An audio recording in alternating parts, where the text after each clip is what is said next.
கிருபை நிறைந்த நல்ல கர்த்தாவே, மீண்டுமாகவே நாங்கள் துதிக்கிறோம், ஸ்தோத்திரிக்கிறோம். நீர் பேசுவதை நாங்கள் கேட்பதற்கு ஆவலுள்ளவராக நான் நிற்கிறோம் சுவாமி. உம்முடைய வார்த்தைகளை நீர் எங்களுக்கு வெளிப்படுத்தும். அடியாலை மறைத்து கர்த்தர் வெளிப்படும். இயேசு கிறிஸ்தின் மூலம் வேண்டிக் கொள்கிறேன் நல்ல பிதாவே, ஆமென். ஆண்டவரும் இரட்சகருமாகிய இயேசு கிறிஸ்துவின் இனிய நாமத்தில் உங்கள் யாவருக்கும் என்னுடைய அன்பான வாழ்த்துக்களை நான் தெரிவித்துக் கொள்கிறேன். இந்த நாளிலும் பெண்கள் ஞாயிறாக அனுசரிப்பதற்கு கர்த்தர் கொடுத்த கிருபையை நினைத்து நான் ஆண்டவரை துதிக்கிறேன், ஸ்தோத்தரிக்கிறேன். பெண்கள் ஞாயிறாக இன்று திருச்சபை நமக்கு தியானிக்கும்படியாக கொடுத்திருக்கிற தலைப்பு பெண்கள் மாற்றத்தை உருவாக்குவோர். பெண்கள் மாற்றத்தை உருவாக்குவோர். ஆண்டவர் படைப்பிலே ஆதாமையும் ஏவாளையும் படைத்து இருவரும் சமம் அப்படின்ற ஒரு நிலையிலேயே படைத்தார். ஆனால் பெண்கள் பின்னாளிலே இரண்டாவது பட்சமாக கருதப்படுகிற ஒரு சூழ்நிலைக்குள்ளாக தள்ளப்பட்டார்கள். நமது கலாச்சாரத்திலே இந்த ரெண்டாவது பட்சத்துக்கு அப்புறம் அப்படின்ற ஒரு சூழ்நிலை மாறி பெண்கள் தெய்வங்களாக போற்றப்பட்டார்கள். இதில் நமக்கு எத்தனை பேருக்கு தெரியும், நம்ம புரிஞ்சுக்கிட்டோன்றது எனக்கு தெரியலை. பெண்களுக்கு அந்த கடவுளுடைய பெயர்கள் எல்லாமே பெண்களுடைய பெயர்களாகவே என்ன செய்யும் இருக்கும். இந்த பெயருடைய கடவுள் நம்ம வீட்டுக்குள்ளே இருந்தால் இந்த ஆசீர்வாதம் இந்த ஆசீர்வாதம் இது எல்லாமே பெண்களுடைய பெயரை வைத்தாகவே இருக்கும். அதே போல் நம்முடைய கலாச்சாரத்திலே பெண்களை கடவுளுக்கு சமமாக உயர்வாக மதித்தார்கள். ஆனால் அந்த மதிப்பு எப்படி இருந்தது அப்படின்னு சொன்னால் அது வீட்டுக்குள்ளேயே இருக்கணும். நல்ல மதிப்பு கொடுத்துருந்தாங்க. ஆனால் வீட்டை விட்டு என்ன செய்யக்கூடாது, வெளியே வரக்கூடாது. நமக்கு தெரியும், கோயில்களெல்லாம் தாசி அப்படின்ற முறைகள் என்ன செஞ்சது இருந்தது, இவ்விதமான ஒரு மதிப்பு. ஆனால் இப்போ நம்ம வாழ்ந்து கொண்டிருக்கிற காலகட்டங்களிலே பெண்கள் பல துறைகளிலும் சிறந்து விளங்கத்தக்கதான ஒரு வாய்ப்பு இந்த சமுதாயம் நமக்கு கொடுத்திருக்கிறது. அதற்காக நம்ம ஆண்டவரை துதிக்கணும், ஸ்தோத்திரிக்கணும். ஆனால் அதோடு நின்று விடலை. பெண்களுக்குரிய முன்னேற்றம் இந்த காலகட்டத்திலே முன்னேற்றம் இருக்கிறது அப்படின்னாலும் பெண்களை கேலியாக சித்தரிக்கக்கூடிய காலங்களும் இந்த காலம்தான். பத்திரிகைகளை ஜோக்ஸ் எடுத்து நம்ம பார்த்தோம் அப்படின்னு சொன்னால் பெண்களை எந்த அளவுக்கு கேலியான பொருளாக வைக்க முடியுமோ வைக்கிற ஜோக்ஸ் நம்ம பார்க்குறோம். ஒரு வீட்டில் ஃபோன் பண்ணும்போது அந்த வீட்டில் உள்ள குடும்ப தலைவி 4 நேரம் ஃபோனை எடுத்துட்டா போதும், உடனே என்ன ஒரு பெயர் வருது, அந்த வீட்டில் பெண் ஆட்சி, அந்த அம்மாவுக்குரிய ஆட்சி போல். எப்போ ஃபோன் பண்ணாலும் அந்த அம்மா தான் ஃபோன் எடுக்கிறாங்க. அப்படி ஒரு முத்திரையை நாம் என்ன செஞ்சிடறோம், பதிச்சிடறோம். அதோட ஒன்றும் இல்லை, குடும்ப தலைவர் ஒரு முடிவை எடுக்கணும் அப்படின்னு குடும்ப தலைவர்கிட்ட ஒரு கோரிக்கை நண்பர்கள் வைத்தார்களானால் அவர் நான் கொஞ்சம் வீட்டில் கேட்டுட்டு சொல்கிறேன் அப்படின்னு சொன்னால் போதும், உடனே அவரை பார்த்து என்ன செய்வோம், என்ன உங்கள் வீட்டில் தலை உங்கள் வீட்டம்மாவா அப்படின்னு நம்ம சொல்கிறோம். இவ்விதமாக இந்த காலகட்டத்திலே பெண்களுக்கான முன்னேற்றம் இருந்தாலும் கூட ஒரு கேலியாக சித்தரிக்கிற ஒரு பாத்திரமாகவே நம்ம பெண்கள் இன்னைக்கு நாம் என்ன செஞ்சிட்ருக்கிறோம், நினச்சிட்ருக்கிறோம். ஆனால் பெண்களாலும் மாற்றத்தை உருவாக்க முடியும் என்கிற தலைப்பின் அடிப்படையில் இந்த நாளிலும் உங்களோடு நான் பகிர்ந்து கொள்ளலாம் அப்படின்னு சொல்லி நினைக்கிறேன். திருச்சபையில் பெண்களை நம்ம ஒரு தூண்கள் அப்படின்னு சொல்கிறோம். ஆனால் ஜெபிப்பதற்காக மாத்திரம் நம்ம என்ன செய்கிறோம், பயன்படுத்துகிறோம். இன்றைக்கி அநேக பெண்கள் முன்னாடி வந்து ஆராதனை நடத்துவதை குறித்து நான் உண்மையிலுமே நான் மகிழ்ச்சி அடைகிறேன், ஆண்டவரை துதிக்கிறேன், ஸ்தோத்திரிக்கிறேன். நம்முடைய திருச்சபையிலே கர்த்தர் கொடுத்திருக்கிற அந்த விழிப்புணர்வுக்காகவும் ஆண்டவரை நான் துதிக்கிறேன். வேதத்தில் நம்ம பார்க்குறோம், பழைய ஏற்பாட்டு வேத பகுதியாக வாசிக்க கேட்ட என்னாகமம் 27ஆம் அதிகாரத்தை நாம் திருப்பி வைத்துக் கொள்வோம்.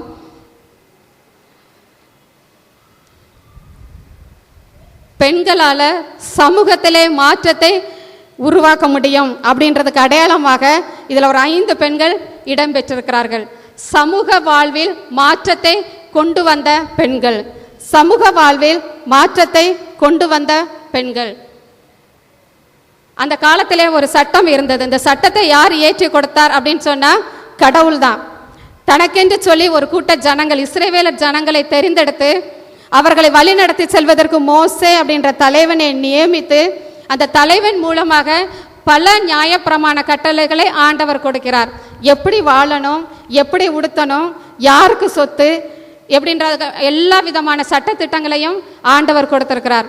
அந்த சட்டத்தின்படி குடும்ப சொத்து, அந்த குடும்பத்தில் உள்ள தலைவர் மரித்து போய் விட்டார் என்றால் அந்த குடும்பத்தில் ஆண் வாரிசு இல்லை அப்படின்னா அந்த சொத்து அவருக்குரிய சகோதரனுக்கு போகும், அதாவது சித்தப்பாவுக்கு, அவருக்குரிய தம்பிக்கு போகும். பெண் பிள்ளைகள் இருந்தும் ஆண் பிள்ளைகள் இல்லை அப்படின்னு சொன்னால் அந்த சொத்து அவருக்குரிய சகோதரனுக்கு, இந்த பிள்ளைகளுக்குரிய சித்தப்பாவுக்கு சொந்தமாகிவிடும். ஆனால் அந்த பெண் பிள்ளைகளுக்கு அதில் உரிமை கோர முடியாது. இப்படி ஒரு சட்டம் இருந்தது.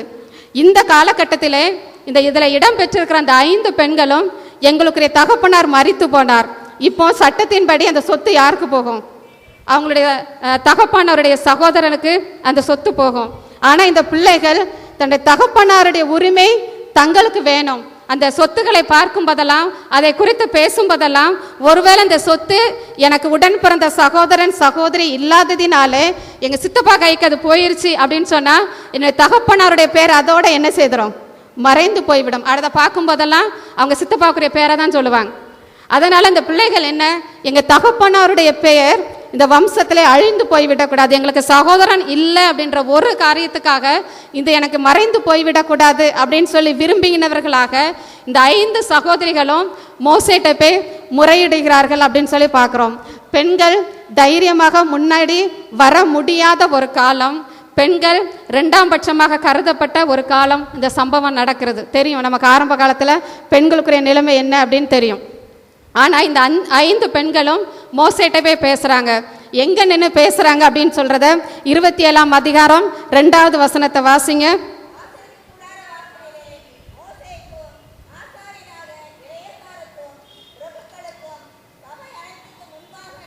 போதும். எங்கே நின்று பேசுகிறாங்க?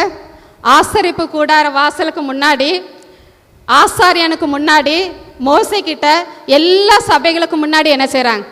பேசுகிறாங்க. சட்டமே கிடையாது, அவங்க கேட்கறதுக்கான சட்டமே கிடையாது.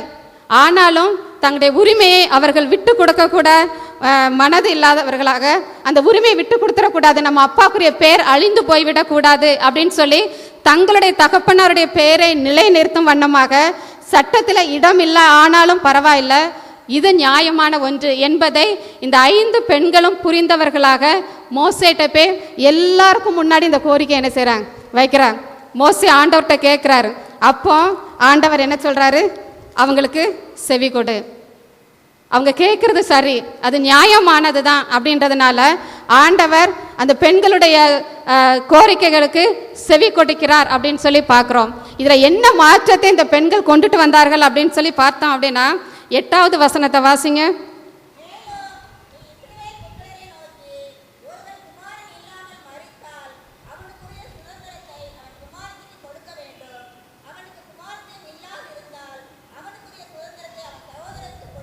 போதும். 7வது வசனம்.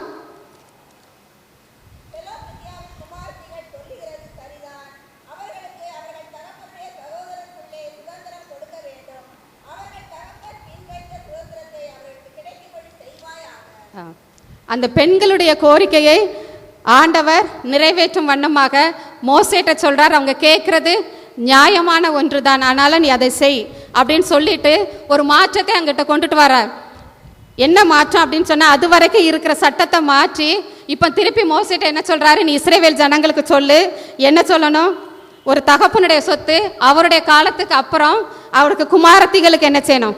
கொடுக்கப்படணும். சகோதரன் குமாரன் இல்லை என்றால் குமாரத்திகளுக்கு கொடுக்கப்பட வேண்டும். குமாரத்திகள் இல்லைனா தான் யாருக்கு போகணும்?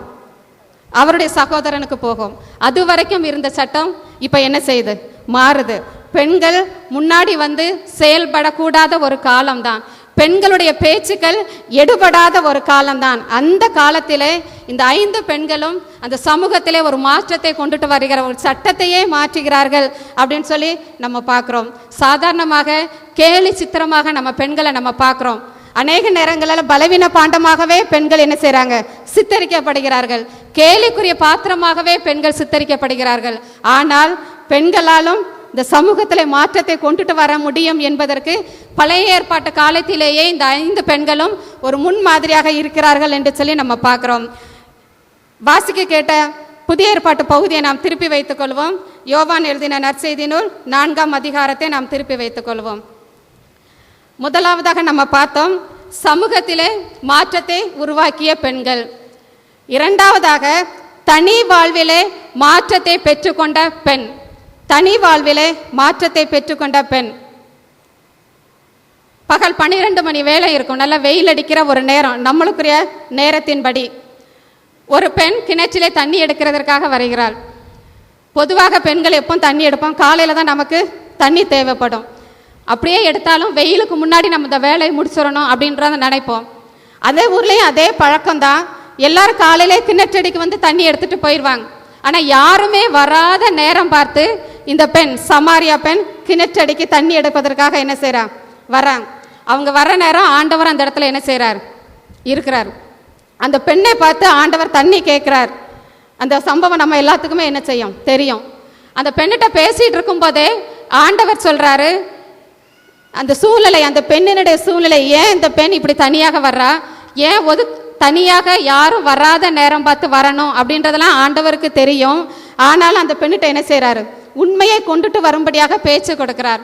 கொடுத்துட்டு ஆண்டவர் சொல்கிறார், நீ இப்போ தண்ணி எடுக்கிறதுக்கு வர்றியே, இந்த தண்ணியை நீ குடிச்சியன்னா திருப்பி உனக்கு என்னது எடுக்கும், தாகம் எடுக்கும். ஆனால் நான் கொடுக்குற ஜீவ தண்ணீரை நீ குடித்தா உனக்கு என்ன செய்யாது, தாகம் வராது. இதனுடைய அர்த்தம் என்ன, நீ இந்த தண்ணியை குடிச்ச அப்படின்னு சொன்னா அப்படின்னா என்ன அர்த்தம், அவளுக்குரிய பாவ வாழ்வு எப்படிப்பட்ட வாழ்வு, அவளுக்கு 5 புருஷர்கள் இருந்தார்கள் அப்படின்னு சொல்லுது. ஆனால் அவங்க புருஷர்கள் அல்ல. அப்போ ஒரு புருஷன்கிட்ட வாழ்ற மாதிரியே 5 ஆண்களோட இந்த பெண் என்ன செய்திருக்கிறார், வாழ்ந்து கொண்டிருக்கிறார். சமுதாயத்திலே மற்றவங்க தரக்குறைவா பார்க்கக்கூடிய ஒரு பாவத்தை இந்த பெண் செய்து கொண்டிருக்கிறாள் அப்படின்றத நம்மளால என்ன செய்ய முடியுது, புரிந்து கொள்ள முடியுது. அதோட மாத்திரமல்ல, ஏற்கனவே 5 பேர், அப்ப இப்போ இன்னொருத்தர். அப்ப அவளுடைய வாழ்க்கை எப்படி தான் போய்கிட்டு இருக்கு, இப்படியே தான் போய்கிட்டு இருக்கு. ஆண்டவர் அந்த பெண்ணை பார்த்து சொல்றாரு, நீ இந்த தண்ணியை குடிச்சேன்னா திருப்பி உனக்கு தாகம் எடுக்கும். அதனுடைய அர்த்தம் என்ன, நீ உனக்குரிய வாழ்வை நீ மாற்றிக்கொள்ளாமல், இப்படியே இருந்த என்னை நீ ஏற்றுக்கொள்ளாமல், நான் ரட்சிக்க வந்த மேசியா அப்படின்றத நீ ஏற்றுக்கொள்ளாமல் இருந்தாயானால் இந்த தாகம் உனக்கு எப்படி இருக்கும், வந்துகிட்டே இருக்கும். என்ன ஏற்றுக்கொள்ளலை அப்படின்னு சொன்னா இந்த பாவ தாகம் உனக்குள்ள என்ன செய்யும், வந்துகிட்டே இருக்கும். நீ திருப்பி திருப்பி இந்த பாவத்தை நீ செய்துகிட்டே தான் இருப்ப. 5 ஏற்கனவே, இப்போ 1, இனி வர்ற நேரத்தில் எப்படி இருக்கும்னு என்ன செய்யாது, தெரியாது. ஆனா என்கிட்ட நீ வரும்போது, உன்னை ரட்சிக்கிறதுக்காக நான் வந்த மேசியா அப்படின்றத நீ ஏற்றுக்கொள்ளும் பட்சத்தில் உனக்கு திருப்பி இந்த பாவத்தாக உனக்குள்ள என்ன செய்யாது, வராது. அதனால நீ என்னை ஏற்றுக்கொள். நீ என்ன நம்பின அப்படின்னு சொன்னா, என்னை ஏற்றுக்கொண்ட அப்படின்னு சொன்னா உனக்கு ஜீவ தண்ணீரை தருவேன். இப்படிப்பட்ட பாவ எண்ணம், இப்படிப்பட்ட பாவ தாகம், இப்படிப்பட்ட பாவ வாழ்வு உனக்குள்ளாக இராதபடி ஒரு மாற்றம் உனக்குள்ளாக என்ன செய்யும், வரும். நீ என்னை ஏற்றுக்கொள்ளணும், மேசியாவாக என்னை ஏற்றுக்கொள்ளணும். நான் கொடுக்கிற ஜீவ தண்ணீரை நீ என்ன செய்யணும், பெற்றுக்கொள்ளணும் அப்படின்ற மாதிரி ஆண்டவர் அந்த பெண்ணிடத்துல பேசுகிறார். அந்த பெண்ணால என்ன செய்ய முடியல, புரிந்து கொள்ள முடியல. அவ என்ன சொல்ற, ஆண்டவரே நான் திருப்பி இந்த இடத்துக்கு தண்ணி மொண்டு கொள்வதற்கு வராதபடி ஜீவ தண்ணீரை எனக்கு தாரும். அவ மேலோட்டமாக சொன்னாலும் கூட அதனுடைய உள்ள அர்த்தம் என்ன, அவளுக்குள்ளாக ஒரு வாஞ்ச, என்ன வாஞ்ச, இப்படிப்பட்ட அதனை ஒதுக்கப்பட்ட ஒரு நிலைமை, மற்றவங்களுக்கு முன்னாடி பாவியாக பார்க்கப்படுகிற ஒரு நிலைமை எனக்கு என்ன செய்ய வேண்டாம், வேண்டாம். திருப்பி திருப்பி நான் ஒளிஞ்சு வந்தே இந்த கணத்தில் நான் என்ன செய்யக்கூடாது, தண்ணி எடுக்கக்கூடாது. எனக்கு தாகமே எடுக்காத அளவுக்கு உங்ககிட்ட இருக்கிற ஜீவ தண்ணீரை எனக்கு தாங்க. ஆண்டவரால் புரிந்து கொள்ள முடிந்தது, அந்த பெண்ணை மாற்ற முடியும் அப்படின்றத புரிந்து கொள்ள முடிந்தது. காரணம் என்ன, தனக்குரிய உண்மையான நிலைமையை அப்படியே ஆண்டவரிடத்தில் என்ன செய்தார், எடுத்து சொன்னார். அதுக்கப்புறம் அந்த பெண்ணுக்குள்ள மாற்றம் வந்தது அப்படின்னு சொல்லி நம்ம எப்படி புரிந்து கொள்கிறோம் அப்படின்னு சொன்னா, இந்த பெண் தனியாக ஊரார் கண்களிலே படாதபடி ஒளிந்து வந்து இந்த கிணற்றில தண்ணி எடுத்தது. காரணம் என்ன, அது ஊரார் யாராவது பார்த்தாங்கன்னா இவளுக்குற நிலைமையை வைத்து கல்லறிந்து என்ன செய்ய முடியும், கொல்லவும் முடியும், அவன் மேலே கல்லை எரியவும் முடியும். இதற்கு பயந்தும் வந்திருக்கலாம். மற்றவங்க முன்னாடி தனக்குரிய நிலைமை இப்படி இருக்கிறேன்னு சொல்லி குறுகி கூட என்ன செஞ்சிருக்கலாம். இந்த பெண் தனியாக யாரும் கிணற்று பக்கம் வராத நேரத்தில் கூட இந்த பெண் என்ன செஞ்சிருக்கலாம், வந்திருக்கலாம். ஆனாலும் இப்போ அவளுக்குள்ளாக மாற்றம் வந்தது அப்படின்றத நம்ம எப்படி புரிந்து கொள்ள முடியும் அப்படின்னு சொன்னால், நம்ம ஒரு வசனத்தில் வாசிக்கிறோம், ஊருக்குள்ளே போய் ஜனங்களுக்கு என்ன செய்கிறா, அறிவிக்கிறா, கிறிஸ்து தானா அப்படின்னு வந்து பாருங்கள் அப்படின்னு சொல்கிறா இல்லையா. அந்த ஊருக்குள்ளே போய் ஜனங்களை பார்த்து இவர் கிறிஸ்து தானா அப்படின்றத வந்து பாருங்கள் அப்படின்ற ஒரு வார்த்தையை அந்த பெண் ஊருக்குள்ளே போய் சொல்கிறா. இதை நான் எப்படி நம்ம புரிந்துக்கிறோம், மற்ற ஜனங்களை பார்க்கக்கூடாதுன்னு ஒதுங்கி வந்த பெண் இப்போ தைரியமாக எங்கே போகிறா, ஊருக்குள்ளே போகிறா. கல்லெறிஞ்ச கொள்ளுவாங்கன்ற எண்ணம் இல்லை, என் மேலே கல்லடிப்படும் அப்படின்ற எண்ணம் இல்லை, நான் எப்படி இந்த ஜனங்களுக்கு முன்னாடி போய் நிற்கிறதுன்ற எண்ணமும் இல்லை. அவளுக்குள்ளாக ஒரு மாற்றத்தை பெற்றுக்கொண்டாள். என்ன மாற்றத்தை பெற்றுக்கொண்டால், என்கிட்ட பேசிட்டு இருந்தவர் கிறிஸ்து, எனக்குரிய வாழ்வை மாற்றத்தை கொண்டு வந்தவர் கிறிஸ்து.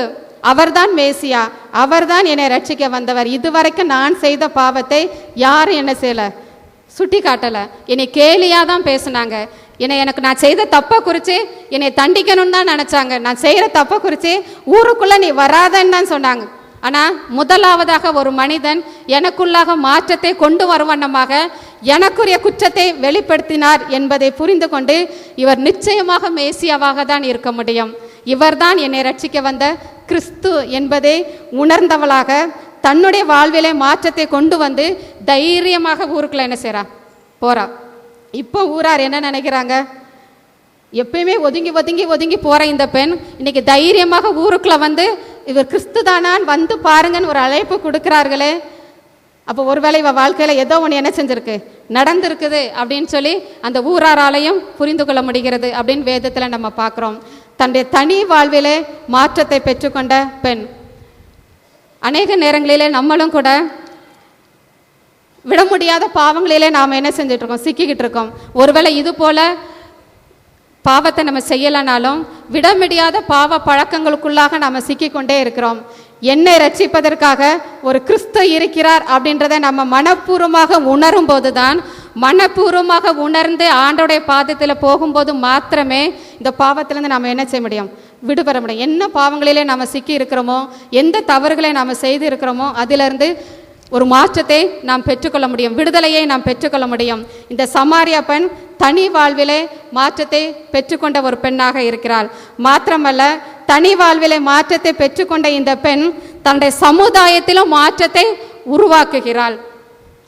இப்போ ஊருக்குள்ள போய் சொல்ற, ஆண்டவரை இப்படி கிறிஸ்து தானா அப்படின்னு வந்து பாருங்கள் அப்படின்னு சொல்றா. சொன்ன உடனேயே ஊரார் எல்லாரும் ஆண்டவரை பார்க்கறதுக்கு என்ன செய்றாங்க, வர்றாங்க. அதிசயமாக இந்த பெண் இன்னைக்கு செயல்படுகிறாளே, என்னன்னு தான் சொல்லி பார்ப்போமே அப்படின்னு சொல்லி வந்து பார்த்து ஆண்டவரை அவர்கள் வந்து விசுவாசிக்கிறார்கள் அப்படின்னு சொல்லி நம்ம பார்க்குறோம். அதோட மாத்திரமல்ல, யூதர்களும் சமாரியார்களும் ஒருத்தருக்கு ஒருத்தர் என்ன செஞ்சுக்கிட மாட்டாங்க, சம்பந்தம் கலவிக்கிட்டாங்க. அவங்களுக்குள்ள பேச்சுகள் இருக்காது. ஏற்ற தாழ்வுகள் இவர்களுக்குள்ளாக இருக்கிறதுனாலே அப்படிப்பட்டதான ஒரு காரியம். ஏற்கனவே கிணற்றடிவாரத்திலே இந்த பெண் ஆண்டவரை பார்த்து சொல்றா, நீர் யூதராக இருக்க சமாரிய பெண்ணாக என்னிடத்துல நீங்க எப்படி செய்ற தண்ணி கேட்குறீங்க? காரணம் என்ன, எங்க சமாரியார்களை எல்லாரும் என்ன செய்வாங்க, வேற மாதிரி பார்ப்பாங்க. யூதர்களுக்கும் சமாரியர்களுக்கும் ஒத்தே போகாத ஒரு நிலைமை. சீஷர்கள் ஒரு முறை ஆண்டவர்கிட்ட பேசும்போது இந்த சமாரியா வழியில போகணும் அப்படின்போது அவர்கள் என்ன செய்யல, இடம் கொடுக்கல. அப்போ உடனே சீஷர்கள் ஆண்டவர்கிட்ட என்ன சொல்றாங்க, வானத்திலிருந்து அக்கினியை இறக்கி இவர்களை என்ன செய்யும், அழித்து போடும். காரணம் என்ன, அவங்க சமாரியர்கள், நம்மளை விட தாழ்ந்ததுல இருக்கிறாங்க, நமக்கு என்ன செய்ய மாட்டேங்கிறாங்க, இடம் கொடுக்க மாட்டேங்கிறாங்களே அப்படின்னு சொல்லி அப்படி ஒரு புத்தி உள்ள ஒரு சீஷர்கள் யூதர்கள்.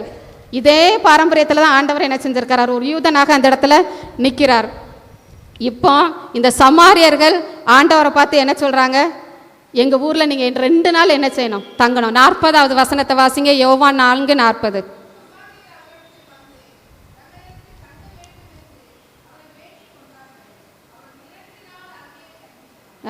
ரெண்டு நாள் நீங்க எங்கிட்ட தங்கணும் அப்படின்னு சொல்லி சமாரியர்கள் ஆண்டவரிடத்துல வேண்டிக் கொள்கிறார்கள் அப்படின்னு சொல்லி பார்க்கிறோம். இவங்களுடைய சமுதாயத்துல என்ன மாற்றம்?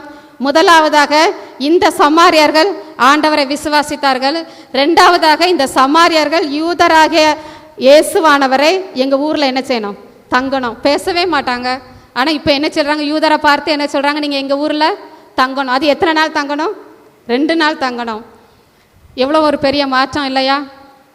ஒரு பெண்ணால ஒரு சமுதாயத்தையே என்ன செய்ய முடியுது, மாற்ற முடியுது. அந்த ஊர் ஜனங்களே தான் இவளை ஒதுக்கி வைத்தார்கள். இப்போ அதே ஊர் ஜனங்களுக்குள்ளாகவே இந்த பெண் என்ன செய்கிறாள், மாற்றத்தை கொண்டுட்டு வருகிறாள் அப்படின்னு சொல்லி நம்ம பார்க்குறோம். அது மாத்திரமல்ல, பின்னாடி அவங்க என்ன சொல்றாங்க அப்படின்னு சொன்னா, அந்த பெண்ணை பார்க்கும்போது அவங்க என்ன சொல்றாங்க, உனக்குரிய சொல்லி நிமித்தமாக அல்ல, நாங்களே கண்டு விசுவாசித்ததினாலே அவர் உலக இரட்சகர் என்று ஏற்றுக்கொண்டோம், அவர் மேசியாவாக நாங்கள் ஏற்றுக்கொண்டோம். அது வரைக்கும் அந்த சமாரியர்களுக்குள்ளாக இருந்த எண்ணம் என்ன, எங்களை ரட்சிப்பதற்கு ஒரு மேசியா வருவார் அப்படின்ற எண்ணம் தான் இருந்தது. வந்துட்டார் அப்படின்றது இல்லை, இவர் தான் அந்த மேசியான்றது அவங்களுக்கு என்ன செய்யாது, தெரியாது. ஆனால் அந்த நாளிலே அந்த சமாரியார்களுக்குள்ளாக வந்த மாற்றம் என்ன, எங்களை ரட்சிக்க வந்த மேசியா இவர்தான், உலக இரட்சகர் இவர்தான் அப்படின்ற ஒரு மாற்றம் அந்த சமாரியர்களுக்குள்ளே வந்தது அப்படின்னு சொல்லி பார்க்குறோம். இதனுடைய விளைவாக தான் 2 நாள் எங்கள் ஊரில் என்ன செய்யுங்க, தங்குங்க அப்படின்னு சொல்கிறாங்க. அதே மாதிரி ஆண்டவர் 2 நாள் என்ன செய்கிறாரு, அந்த ஊரில் தங்குறார். பெண்களாலையும் இந்த சமுதாயத்தில் மாற்றத்தை உருவாக்க முடியும். அநேக நேரங்களில் பெண்களாகிய நாம் நம்மளையே என்ன நினைக்கிறோம், இது எனக்கு செய்ய முடியுமா, இது என்னால் முடியுமா அப்படின்ற ஒரு சிந்தனைக்குள்ளாக தான் நம்ம. எனக்கு ஆண்டவர் கொடுத்த ஊழியம் ஜெபம். நான் சர்ச்சைக்காக நல்லா ஜெபம் பண்ணுறேன், உபவாச ஜெபத்தில் நான் பண்ணுறேன். இதை தான் நம்ம நினைக்கிறோமே தவிர இந்த சமுதாயத்துக்குள்ளாக இறங்கி நம்ம என்ன மாற்றத்தை கொண்டுட்டு வர முடியும் அப்படின்ற ஒரு கேள்வியிலேயே நாம் என்ன செஞ்சிட்ருக்கிறோம், நின்றுட்டுருக்குறோம். தனி வாழ்விலே நம்ம ஆண்டவரோடு உள்ள ஒரு தொடர்பில் நம்ம நெருங்கும் போது ஆண்டவர் தான் எனக்குரிய இரட்சகர் அப்படின்ற ஒரு சிந்தனைக்குள்ளாக நம்ம வரும்போது நிச்சயமாக கடவுளுடைய ஒத்தாசையோடு இந்த சமுதாயத்தில் நாம் என்ன செய்ய முடியும், மாற்றத்தை கொண்டுட்டு வர முடியும். நாமளும் பெண்களை ஒரு பலவீனமான பாண்டமாகவே நாம் சித்தரிக்கிறோம். பெண்களை ஒரு கேலி பொருளாகவே நாம் இன்னைக்கும் நினச்சி கொண்டிருக்கிறோம். ஆனால் பெண்கள் அப்படிப்பட்டவர்கள் அல்ல. அந்த பெண்களாலே சமூகத்திலும் மாற்றத்தை கொண்டு வர முடியும், அந்த பெண்களாலே சமுதாயத்திலும் மாற்றத்தை கொண்டுட்டு வர முடியும் என்ற ஒரு உயர்ந்த இடத்துல நாம் பெண்களை என்ன செய்யணும், வைக்கணும். ஆண்டவர் வேத காலத்தில் உள்ள பெண்களை குறித்து தான் நாம் இப்போ என்ன செய்கிறோம், தியானிக்கிறோம். இன்னைக்கு பெண்கள் முன்னேற்றம் அடையும் போது காலத்தில் அந்த சத்தியத்தை நாம் தியானிக்கலை. பல ஆண்டுகளுக்கு முன்னாடி நடந்த சம்பவத்தை நாம் இன்னைக்கு நினைக்கிறோம். அன்னைக்கே புறம் தள்ளப்படுகிற இரண்டாம் பட்சமாக கருதப்படுகிற காலத்திலேயே பெண்களால் ஒரு மாற்றத்தை கொண்டுட்டு வர முடியும் அப்படின்னு சொன்னால் இன்னைக்கு பெண்களுக்கு முன்னாடி எவ்வளவோ திறந்த வாசல், எவ்வளவோ முன்னேற்றங்கள் வைக்கப்பட்டு இருக்கிறது. இந்த தருணத்தை நாம் எப்படி பயன்படுத்திக்கிறோம் அப்படின்றத நாம் என்ன செய்யணும், யோசித்து பார்க்கணும். ஆனால் அநேக நேரங்களில் பெண்களாகிய நாம் செய்கிறது என்னது, எனக்கு கிடைக்கிற சுதந்திரம்னு சொல்லி எல்லை மீறியும் நாம் என்ன செய்கிறோம், போய்விடுகிறோம். அநேக நேரங்களில் இது எனக்கு தேவையில்லைன்னு ஒதுங்கியும் நாம் என்ன செய்கிறோம், இருக்கிறோம். இந்த நிலைகளிலே நாம் இராதபடி, இந்த நிலைகளிலே நம்முடைய பிள்ளைகளையும் வளர்க்காதபடி, கடவுளுக்கு ஏற்ற விதத்திலே நம்முடைய கரங்களில் கொடுக்கப்பட்டிருக்கிற பிள்ளைகளை நாம் வளர்த்தோமானால் பிள்ளைகளுடைய எதிர்காலம் இந்த சமுதாயத்திலே மாற்றத்தை கொண்டு வருவதற்கு அது ஏதுவாக இருக்கும். கர்த்தர் நமக்கு தந்திருக்கிற குடும்பத்துக்காக நாம் ஆண்டவரை துதிக்கணும், ஸ்தோத்திரிக்கிறோம். ஆண்டவர் நமக்கு தந்திருக்கிற மனைவிகளுக்காக நாம் ஆண்டவரை துதிக்கணும். எபேசியர் 5ஆம் அதிகாரத்தில் பார்க்குறோம், உங்களுடைய மனைவிகளிலே நீங்கள் அன்பு கூறுங்கள். நம்ம குடும்ப வாழ்வில் கூட அநேக நேரங்களில் நம்ம மனைவியால் இதை செய்ய முடியுமா, அவள் எங்கே இதை செஞ்சிருவா, அவா எங்கே இதை பேசிடுவா அப்படின்னு சொல்லி நம்முடைய மனைவிகளை நம்ம மட்டம் தட்டியே நம்ம வைத்து கொண்டே இருக்கிறோம். உங்களுடைய மனைவிகளிலே நீங்கள் அன்பு கூறுங்கள் அப்படின்னு சொல்லி வேதம் சொல்லுகிறது. தங்களுடைய கருத்துக்களை மனைவிகள் நம்மிடத்தில் பகிர்ந்து கொடுக்கும் போது அதை காது கொடுத்து கேட்கறதுக்கு கூட நம்ம அநேக நேரம் இல்லாதவர்களே இருக்கிறோம். அவங்கள நேருக்கு நேர் பார்த்து பேசுறது கூட நம்ம என்ன செய்யாது, கிடையாது. அவங்க ஒரு காரியத்தை சொன்னாங்கன்னா நம்ம வேலை பார்த்துட்டே அப்படியா சொல்லு, நான் கேட்டுக்கிட்டே தான் இருக்கேன். அவங்க சொல்லுவாங்க, ஒரு நிமிஷம் என்னைய பாருங்களேன், நான் கேட்டுக்கிட்டே தான் இருக்கேன், நீ பாட்டுக்கு பேசிகிட்டே இரு அப்படின்னு சொல்கிறோம். ஆனால் கவுன்சிலிங் என்ன சொல்லுது, ஒருத்தருக்கு ஒருத்தர் நேருக்கு நேர் பார்த்து பேசும்போது தான் மனசுக்குள்ளே என்னது வருது, திருப்தி வருது. நம்ம கணவரும் நம்முடைய வார்த்தையை காது கொடுத்து கேட்குறார், நம்முடைய கணவரும் நம்மிடத்தில் அன்பாக இருக்கிறார்ன்றதை வெளிப்படுத்துகிறார் அப்படின்ற ஒரு உணர்வு எப்போ பெண்களுக்குள்ளாக வரும், அவங்கள முகம் பார்த்து, நம்முடைய மனைவியை முகம் பார்த்து பேசும்போது தான் இந்த ஒரு நிலைமை என்ன செய்யும், வரும். உங்களுடைய மனைவிகளிலே நீங்கள் அன்பு கூறுங்கள். அதே போல் ஆண்டவர் நமக்கு என்னதான் உரிமைகளை நமக்கு கொடுத்தாலும், என்னதான் முன்னேற்றத்தை நமக்கு கொடுத்தாலும், நம்முடைய கணவனாருக்கு கீழ்ப்படிந்திருக்க வேண்டும் என்று சொல்லி ஆண்டவர் என்ன செய்கிறார், நம்மிடத்திலே எதிர்பார்க்கிறார். என்ன காரியங்களுக்கு நம்ம கீழ்ப்படியணும், அதுக்காக தவறான காரியங்களுக்கு எல்லாம் நம்ம கீழ்ப்படிஞ்சு குனிஞ்சு போகணுன்ற அவசியம் இல்லை. ஆனால் நியாயமான காரியங்களுக்கு நம்முடைய கணவனாருக்கு நம்ம கீழ்ப்படிந்து நடக்கும்போது நம்முடைய குடும்பத்திலேயே நம்ம மாற்றத்தை கொண்டுட்டு வர முடியும், இந்த சமூகத்திலும் நமக்கு மாற்றத்தை கொண்டுட்டு வர முடியும். நாம் சரியாக இருந்தால்தான் நம்மை கொண்டு இந்த சமூகத்தையும் சமுதாயத்தையும் ஆண்டவர் என்ன செய்ய முடியும், சீர்படுத்த முடியும். இப்படிப்பட்ட ஒரு பெண்களாக, இப்படிப்பட்ட நம்முடைய குடும்பத்தில் உள்ள பெண்களை ஆண்டவர் அவ்விதமாக உயர்த்தி நிறுத்துவாராக. அப்படிப்பட்டதான கிருபைகளை நாம் ஒவ்வொருவருக்கும், நம்முடைய குடும்பத்தில் உள்ள பெண்களுக்கும் கர்த்தர் தந்து வழி நடத்துவாராக. ஆமென்.